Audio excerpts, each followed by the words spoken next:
BJP senior నేత రాజ్యసభ సభ్యుడు లక్ష్మణ్ గారు మనకు లైవ్లో అందుబాటులో ఉన్నారు. ముందు లక్ష్మణ్ గారితో మాట్లాడదాం, ఆ తర్వాత బీఆర్ఎస్ కాంగ్రెస్ల మధ్య దీనికి సంబంధించి మాట్లాడదాం. లక్ష్మణ్ గారు, నిన్న మొన్న మీరు చూసే ఉంటారు, మొన్న నల్గొండలో 200 మంది రైతులు ఆత్మహత్యలు చేసుకున్నారని కేసీఆర్ అన్నారు. ఆ జాబితా ఇవ్వండి, 48 గంటల సమయం ఇస్తున్నా, వాళ్ళందరికీ సహాయం చేస్తా అని నిన్న రేవంత్ రెడ్డి అన్నారు. నిన్న బండి సంజయ్ కూడా దీక్ష చేశారు రైతాంగ సమస్యల మీద. బీజేపీ కూడా రైతాంగ సమస్యలపైనే దృష్టి పెట్టినట్లు కనిపిస్తుంది. అసలు తెలంగాణలో జరుగుతున్న ఈ బీజేపీ కానీ, కాంగ్రెస్ కానీ, బీఆర్ఎస్ కానీ వీళ్ళు రైతుల కోసం పోరాడుతున్నారా, లేకుంటే రైతును రాజకీయంగా మార్చుకుంటున్నారా? మీకేమనిపిస్తుంది? మీరు చాలా సీనియర్ నాయకుడు, ఎన్నో ప్రభుత్వాలను చూసుంటారు. ఇప్పుడు రైతాంగం నిజంగా పంటలు ఎండిపోయి కష్టాల్లో ఉందా? గ్రౌండ్ వాటర్ పడిపోయిందా ఈ 100 రోజుల్లో? మీకేమనిపిస్తుంది అసలు తెలంగాణను చూస్తే?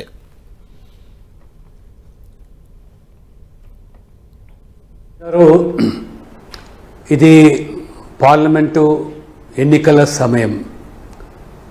వాస్తవంగా అధికార పార్టీ, ప్రతిపక్షాలు ప్రజా సంబంధించిన అంశాల మీద ఈ ఎన్నికల్లో ప్రజల దృష్టిని ఆకర్షించే ప్రయత్నాలు చేయడంలో తప్పులేదు. వాస్తవంగా గత 10 సంవత్సరాలు టీఆర్ఎస్ బీఆర్ఎస్ ప్రభుత్వము ఏ రకంగా ప్రజా వ్యతిరేక విధానాలకు పాల్పడి అవినీతి కుంభకోణంలో కూరుకుపోయి కుటుంబ పాలనతో మరి రైతులను కూడా పట్టించుకోకపోవడము, ఒక నియంత్ర రాజరిక వ్యవస్థ కొనసాగడంలో ప్రజలు మార్పు కోరుకున్నారు. ఆ మార్పులో భాగంగా ఆనాడు కాంగ్రెస్ పార్టీ 6 గ్యారంటీలు హామీ, ఉచితాలని చెప్పి, అందరికీ ఉచితం అని చెప్పి వారు ప్రకటించారు. తర్వాత అధికారంలోకి వచ్చారు కాంగ్రెస్ పార్టీ.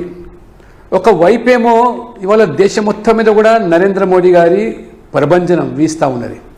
వారి 10 సంవత్సరాల కాల వ్యవధిలో ఏ రకంగా అభివృద్ధి అజెండా తీసుకొని ప్రజలకు వెళ్తున్నాం, గతంలో ఏనాడు లేనటువంటి అభివృద్ధిని ఈ 10 సంవత్సరాలు సాధించామని, పేదల సంక్షేమ పథకాలు చివరి వ్యక్తి కూడా అందచేయడంలో సఫలీకృతం కావడం కాకుండా దళారీ వ్యవస్థ రూపుమాపి అవినీతికి తావు లేకుండా 31 లక్షల కోట్ల రూపాయలు పేదల బ్యాంక్ ఖాతాలకు చేర్చిన ఉదంతం.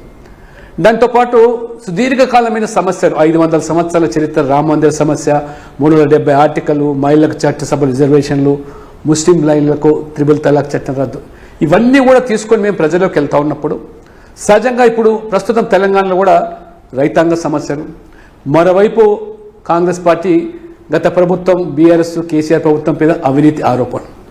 నేను చెప్తున్నది ఏంటంటే, ఇవాళ రేవంత్ రెడ్డి గారు కూడా మీరు ఇచ్చిన హామీలు, గ్యారెంటీలు అమలు చేయకపోవడం ఒకటి. 2 లక్షల రైతులకు రుణాలు మాఫీ చేస్తామన్నారు. అదే రకంగా మీరు 500 రూపాయలు వరి మీద బోనస్ ప్రకటిస్తామన్నారు. 100 రోజులు అమలు చేస్తామన్నారు. 2500 రూపాయలు మహిళలకు, 4000 రూపాయలు పెన్షన్, ఇవన్నీ కూడా అటకెక్కిచ్చేశారు. పైపెచ్చు మీరు ఇవాళ 2 పార్టీలు కూడా, కాంగ్రెస్ బీఆర్ఎస్ ఇద్దరు తోడు దొంగలుగా కలిసి ఆడుతున్న నాటకంలో మోదీ గారి అభివృద్ధి ఎజెండా చర్చకు రాకుండా, మోదీ గారి అవినీతి రహిత పాలన ప్రజల్లో చర్చనీయాంశం కాకుండా అడ్డుకునే ప్రయత్నంలో భాగంగా కుట్రలు పడుతున్నారు తప్పితే ఖచ్చితంగా ప్రజలు తెలంగాణ తెలివైన వాళ్ళు.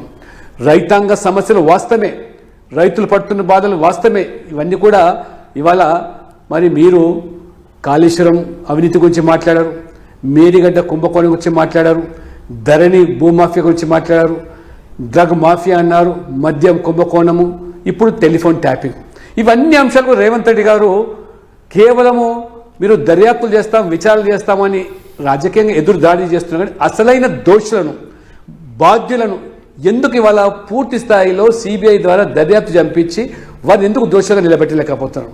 నేను మిమ్మల్ని కొట్టినట్టు చేస్తా, మీరు ఏడ్చినట్టు చేయండి, ఇద్దరం కలిసి మోదీ గారిని, బీజేపీని తెలంగాణలో నిలువరించేటువంటి ప్రయత్నాలకు పూనుకుందాం. ఎందుకంటే దేశవ్యాప్తంగా అన్ని విపక్షాలు ఏకమై ఇండి అలయన్స్ పేరు విపక్ష కూటమిగా ఏర్పడినప్పటికీ వాళ్ళ మోదీ గారిని ఇవాళ నిలపలేకపోతున్నారు. ఎందుకంటే మోదీ అజెండా అభివృద్ధి ఎజెండా, మోదీది పేదల ఎజెండా, 25 కోట్ల మంది పేదరికం నుంచి గట్టెక్కించిన ఎజెండా. కాబట్టి ఈ యొక్క విపక్ష పార్టీల నాయకులు అవినీతి కుంభకోణంలో కూరుకుపోయి జైలు నుంచి బెయిల్ మీద వచ్చిన వాళ్ళు ఇవాళ మోదీ హటావ్, మోదీకి హరావ్. ఎందుకంటే ఆప్కే పాస్ కుచ్ నీతి నయ్యే, నియత్ నయ్యే, నా నేత బి నయ్యే. కాబట్టి మీరు కూడా ఈ కేటీఆర్ గారు కానీ, కేసీఆర్ గారు కానీ, బీఆర్ఎస్ కానీ, కాంగ్రెస్ వారికి ఏంటంటే భవిష్యత్తులో తెలంగాణలో బీజేపీ ఇవాళ కైవసం చేసుకునే ప్రమాదం ఉంది. కాబట్టి ఇద్దరం మనం కలిసిపోలేం కాబట్టి విడివిడిగా ఈ రకమైనటువంటి మరి ఆ కుట్రపూరితమైన చర్యల్లో మోదీ గారిని అడ్డుకునే ప్రయత్నం చేసినా ఖచ్చితంగా తెలంగాణలో రాబోయే ఎన్నికల్లో బీజేపీ అత్యధిక స్థానాలు గెలవడం ఖాయం. ఇవాళ బీఆర్ఎస్ అనేది తెలంగాణలో ముగిసిన అధ్యయనం. ఇవాళ ముడిగబోయేటువంటిది కాంగ్రెస్ పార్టీ. ఎందుకంటే దేశంలో మొత్తం కాంగ్రెస్ తుడిచిపెట్టకపోతుంది. తెలంగాణ ఉద్ధరించేది లేదు. రేవంత్ రెడ్డి గారు కాంగ్రెస్ పట్టుకొని పాకులాడినా ఇక కాపాడేవారు ఎవరు లేరు. కాబట్టి భవిష్యత్తు తెలంగాణలో బీజేపీదని అర్థమైంది. కాబట్టే భవిష్యత్తును దృష్టిలో పెట్టుకొని వీరు ఆడుతున్న నాటకాల్లో ఈ తెర మీదకి అంశాలు తెస్తున్నారు. విషయాలు కొన్ని రైతాంగ సమస్యలు వాస్తవమే, రైతులు పడుతున్న బాధలు వాస్తవమే. మీరు రుణమాఫీ అన్నారు, రుణమాఫీ చేయలేదు. మీరు బోనస్ ప్రకటిస్తామన్నారు, బోనస్ ప్రకటించలేదు. రైతు భరోసా అన్నారు, వేలం పాట మాదిరిగా మీరు 10,000 అంటే మేము 10,000 ఇస్తా అన్నారు. కానీ ఇవాళ రైతు భరోసా లేదు, రుణమాఫీ లేదు, బోనస్ లేదు. కాబట్టి రైతు పడుతున్న అగచాట్లు బాధను ఇవాళ బండి సంజయ్ గారు వాస్తవంగా ఎన్నికల ప్రచారం నిమగ్నమైనప్పుడు కూడా రైతాంగానికి ఇవాళ అండగా నిలబడి రైతులు దృష్టి ఇస్తున్నాం. రెండవది కళ్యాణ్ గారు ఇవాళ ఫోన్ ట్యాపింగ్ విషయంలో కూడా మీరు రేవంత్ రెడ్డి గారు ఏదో మీరు ఆ యొక్క కొంతమంది ఎవరైతే ఇవాళ మరి పాత్రదారులు ఉన్నారో పాత్రదారులను మాత్రం ఇవాళ దర్యాప్తులో భాగంగా అరెస్ట్ చేస్తున్నారు. పబ్లిక్ డొమైన్లో వస్తున్న విషయాలు కనుక చూసినట్టయితే జుగుప్సాకరంగా ఉన్నాయి.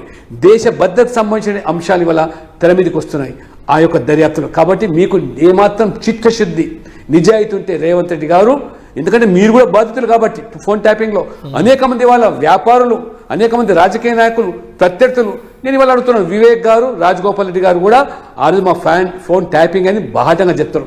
ఎందుకు మళ్ళీ మీరు ఇవాళ ఫిర్యాదు చేయటం లేదు? ఫిర్యాదు చేసేటంటే ఖచ్చితంగా కేంద్రం జోక్యం చేసుకుంటుంది. సెంట్రల్ యాక్ట్ ప్రకారంగా మీరంటూ టెలిగ్రాఫీ యాక్ట్ ప్రకారంగా వీళ్ళు దోషులుగా తేలాలంటే కేంద్రం మీరు జోక్యం చేసుకోవాలంటున్నప్పుడు ఖచ్చితంగా ఎందుకు రాష్ట్ర ప్రభుత్వం కేంద్రానికి లేఖ రాయటం లేదు, సిబిఐ జోక్యం చేసుకోవాలని ఎందుకు చెప్పడం లేదు? అయినా భారతీయ జనతా పార్టీ ఖచ్చితంగా త్వరలోనే మేము గవర్నర్గా కలుస్తాం. కేంద్రం జోక్యం చేసుకొని ఈ దోషం, ఎందుకంటే దేశంలో ఎక్కడ లేని విధంగా జరిగిన ఫోన్ ట్యాపింగ్ వల్ల అసలు మరి ఎవరైతే సూత్రాలలో వారు బయటికి రావాల్సిందే, వాళ్ళకి శిక్ష పడాల్సిందే. ఖచ్చితంగా రేవంత్ రెడ్డి, కేసీఆర్, కేటీఆర్ మీరు ఈ రకంగా డూప్ ఫైటింగ్ చేసిన లక్ష్మణ్ గారు ఇక్కడ కేటీఆర్ చేసిన ఒక ఆరోపణ ఏంటంటే ప్రజలు మిమ్మల్ని ఆశించారు. కేటీఆర్ చేసిన ఒక ప్రధాన ఆరోపణ ఏంటంటే సమస్యలన్నింటినీ దృష్టి మళ్లించడానికి ఈ ఫోన్ ట్యాపింగ్, కాళేశ్వరం అని, అదని ఇదని కాంగ్రెస్ పార్టీ అనవసరంగా డ్రామాలు ఆడుతుంది, అందులో ఏమీ లేదు అనేది కేటీఆర్ అంటున్న మాట. మీకు బీజేపీగా మీకేమనిపిస్తుంది? ఖచ్చితంగా ఇవాళ బీజేపీ నాయకులు కూడా ఇవాళ ఫిర్యాదు ఫోన్ ట్యాపింగ్ జరిగింది అనేది నమ్ముతున్నాం. ఫోన్ ట్యాపింగ్ వల్ల రాజకీయ ప్రత్యర్థులను ఆనాడు అధికారులు, యంత్రాంగం ఏ రకంగా దుర్వినియోగం చేసింది, రాజ్యాంగ విరుద్ధమైన చర్యలకు పాల్పడ్డదో ఖచ్చితంగా అది తేలాల్సిందే, దాన్ని శిక్ష అనుభవించాల్సిందే. దానికి బాధ్యులు ఎవరో, సూత్రధారులలో తెలవాల్సిన అవసరం ఉంది. కాబట్టి మీరు ఇవాళ రేవంత్ రెడ్డి గారు దర్యాప్తుల పేరు మీద కాలయాపన చేస్తే సరిపోదు. ఖచ్చితమైన సూత్రధారులు వెలుగులోకి రావాలి. వెలుగులోకి తీసుకొస్తేనే మీ మీద నమ్ముతారు తప్పితే, లేకపోతే మీరు బీఆర్ఎస్ కలిసి ఆడుతున్నారు. ఎందుకంటే గత అసెంబ్లీ ఎన్నికల్లో కళ్యాణ్ గారు బీఆర్ఎస్ బీజేపీ ఒక్కటని చెప్పి ఏ రకంగా ప్రజలు తప్పుదో పట్టించి ఏ రకంగా కాంగ్రెస్ లాభపడిందో ఆ రకంగా ప్రజలు ఆ రోజు మార్పు కోరుకున్న సందర్భంలో కాంగ్రెస్ లాభపడింది. కాబట్టి ఇవాళ మీరు మళ్ళీ ఇవాళ మీరు కాంగ్రెస్ బీఆర్ఎస్ అనేది ఒకటి తేలిపోతుంది. కాబట్టి ఖచ్చితంగా సమస్యలు ఎన్నికల సందర్భంగా ప్రస్తావనకు రావాల్సిందే. కానీ దోషులు మాత్రం వదలడానికి వీలేదు. రాష్ట్ర ప్రభుత్వం పూనుకుంటే సరే, లేకపోతే భారతీయ జనతా పార్టీ మాత్రం ఖచ్చితంగా ఈ ఫోన్ ట్యాపింగ్ విషయంలో కూడా రాజకీయ పోరాటానికి ఖచ్చితంగా మేము శ్రీకారం చుడతామని చెప్పి కూడా నేను ఇద్దరిని కూడా మేము హెచ్చరిస్తా ఉన్నాను. లక్ష్మణ్ గారు, నేను ఒక స్ట్రైట్ క్వశ్చన్ అడుగుతున్నాను. అంటే ఈ ఫోన్ ట్యాపింగ్ కానీ, కాళేశ్వరం ఇష్యూ కానీ, లేదంటే మంత్రులు గతంలో చేసిన అవినీతి కానీ, గొర్రెల కుంభకోణం, ఇట్లా రకరకాల ఇష్యూస్ వస్తున్నాయి కదా. ఈ ఇష్యూల మీదనే ఎక్కువగా ఫోకస్ చేసి ప్రజా సమస్యలను కాంగ్రెస్ పార్టీ పట్టించుకోవట్లేదు, ఈ 100 రోజుల్లో పట్టించుకోలేదు అనే విమర్శకు మీ సమాధానం ఏంటి?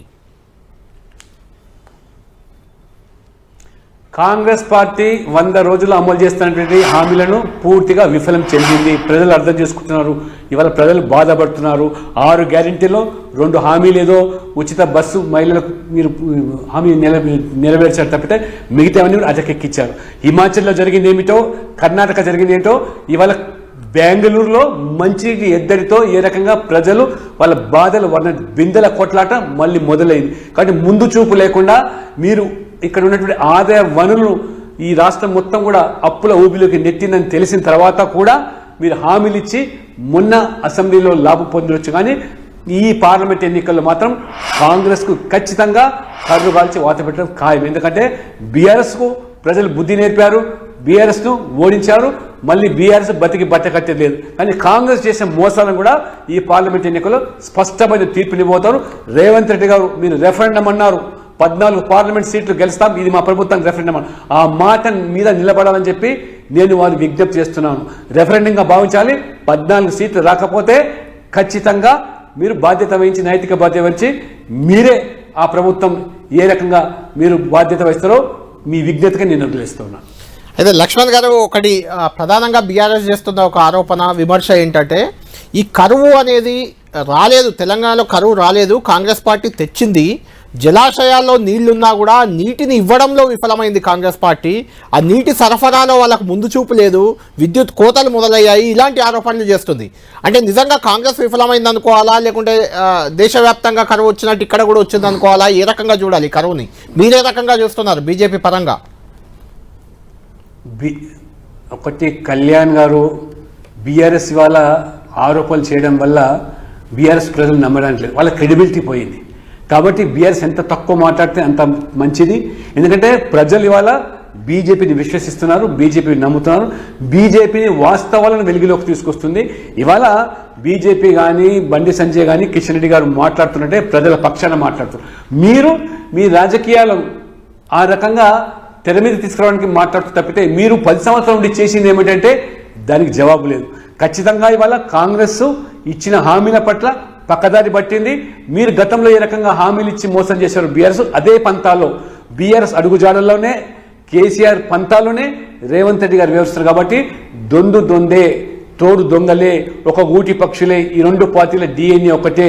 మరి డిఎన్ఏ ఏంటంటే నియంతృత్వం, కుటుంబ పాలన, వంశపారపర రాజకీయాలు, కుంభకోణాలు, మైనార్టీ బుజ్జగింపు చర్యలు తప్పితే 2 డిఎన్ఏలో మార్పు లేదు. కాబట్టి బీఆర్ఎస్ మీరు కాంగ్రెస్ మీద మాట్లాడినా, కాంగ్రెస్ బీఆర్ఎస్ మాట్లాడినా 2 ఒకటే. కాబట్టి ఇవాళ ప్రజలు అర్థం చేసుకున్నారు బీజేపీ వల్లనే ఈ రాష్ట్రానికి మేలు జరుగుతుంది, న్యాయం జరుగుతుందని చెప్పి భావిస్తున్నారు. కాబట్టి ఖచ్చితంగా పార్లమెంట్ ఎన్నికల తర్వాత భారతీయ జనతా పార్టీ తెలంగాణలో భవిష్యత్తు బీజేపీకి మాత్రమే ఉన్నది.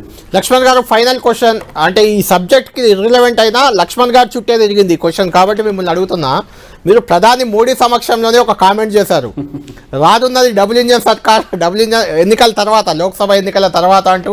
మీరు చేసిన కామెంట్ అనేది చాలా రోజుల నుంచి చర్చలో ఉంది, మీ దృష్టికి కూడా వచ్చి ఉంటుంది. ఆ రోజు అలాంటి కామెంట్ ఎందుకు చేశారు? డబుల్ ఇంజన్ సర్కార్ ఎలా వస్తుంది లోక్సభ ఎన్నికల తర్వాత? కళ్యాణ్ గారు మీరు చెప్పిందే వాస్తవం. నేను చెప్పిన మాటకు కట్టుబడి ఉన్నాను. ఈ పార్లమెంట్ ఎన్నికల ఫలితాల తర్వాత ఈ రాష్ట్రంలో ఎప్పుడు ఎన్నికలు జరిగినా ఖచ్చితంగా బీజేపీ అధికారులకు వచ్చి తీరుతుంది. కాబట్టి ఎన్నికలు ఎప్పుడు జరగాలనేది ప్రస్తుతం కాంగ్రెస్ మీద, రేవంత్ రెడ్డి గారి మీద అది పూర్తిగా ఆధారపడి ఉన్నది. 6 గ్యారెంటీలు అమలు చేసి 5 సంవత్సరాలు సజావుగా జరగాలనే మేము కోరుకుంటున్నాం, ప్రజలు తీర్పిచ్చారు కాబట్టి. కానీ మీరు అమలు చేయకుండా మోసం చేస్తే, దగా చేస్తే, తిరగబడితే ప్రజలు, లేదా మీలోనే తిరుగుబాటు వస్తే మీ ప్రభుత్వం పడిపోవడానికి మీరే కారకులు అయితే మేము నిలబెట్టడానికి సిద్ధంగా లేదు. మేము ప్రజాస్వామ్య ప్రక్రియలో భాగంగానే ఎన్నికల ద్వారానే ఈ రాష్ట్రంలో బీజేపీ ప్రభుత్వాన్ని ఏర్పాటు చేసి తీరుతాం. ఖచ్చితంగా నేను చెప్పిందే జరగకపోతే ఇది జోష్యం కాదు, ఇది వాస్తవం. అంటే అది 5 ఏళ్ల తర్వాత 5 ఏళ్ల లోపా అనేది ఇక్కడ ప్రశ్న. 5 ఏళ్ల లోప 5 ఏళ్ల కానేది అది రేవంత్ రెడ్డి గారి మీద, కాంగ్రెస్ ప్రభుత్వం మీద ఆధారపడి ఉన్నది. రైట్, థ్యాంక్ యూ లక్ష్మణ్ గారు, మీరు చాలా క్లారిటీగా ఉన్నారు ఆ విషయంలో.